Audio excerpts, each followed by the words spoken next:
இன்றுள்ள கர்த்தருடைய வார்த்தை யோபு 23 எனக்கு குறித்திருக்கிறதை அவர் நிறைவேற்றுவார். இப்படிப்பட்டவைகள் இன்னும் அநேகம் அவரிடத்தில் உண்டு. பிரியமான தேவ பிள்ளைகளே, உங்களுக்கு குறித்திருக்கிறதை கர்த்தர் நிறைவேற்ற வல்லவராயிருக்கிறார். வேதம் சொல்லுகிறது, என் கால்கள் அவர் அடிகளை பற்றி பிடித்தது, அவருடைய நெறியை விட்டு நான் சாயாமல் அதை கை கொண்டேன் என்று. கர்த்தருடைய வழிகளில் நீங்கள் நடக்கும் பொழுது கர்த்தர் உங்களுக்கு குறித்திருக்கிற காரியங்களை நிறைவேற்ற அவர் வல்லவராக இருக்கிறார்.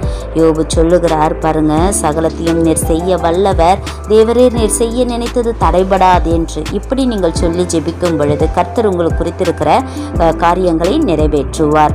வேதத்தில் எழுதப்பட்டிருக்கிறது, சங்கீதம் 102:13 தேவரீர் எழுந்தருளி சீயோனுக்கு இறங்குவீர், அதற்கு தயை செய்யும் காலமும் அதற்கு குறித்த நேரமும் வந்தது என்று. உங்களுக்கு குறித்த காலங்களிலே கர்த்தர் காரியங்களை வைக்க பண்ணுவார். ஆமேன். God bless you.